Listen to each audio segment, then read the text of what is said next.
आपण पाहत आहात ठळक घडामोड निर्भीड पत्रकारिता।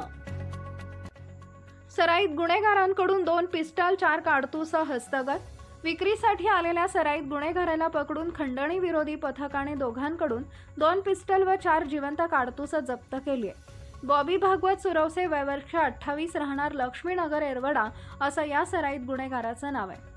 खंडी विरोधी पथकाविरोधातील अधिकारी व कर्मचारी सोमवारी पेट्रोलिंग करत असताना पोलीस शिपाई मयूर भोकरे हवालदार अमोल आव्हाड यांना बातमीदाराकडून बातमी मिळाली की मंगळवार पेठेतील कोंबडी पूल इथं एक जण पिस्टल घेऊन थांबलाय।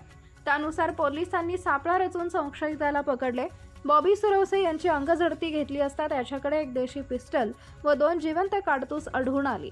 त्याला अटक करून चौकशी केली, त्यात त्यानं त्याच्याकडील आणखी एक पिस्टल व 2 जिवंत कारतूस एकाला विकल्याचं सांगितलंय। त्यानुसार पोलिसांनी वैभव चंद्रकांत कोलते वय वर्ष 32 राहणार पिसरवे तालुका पुरंदर याच्याकडून एक देशी पिस्टल व 2 जिवंत कारतूस जप्त केले।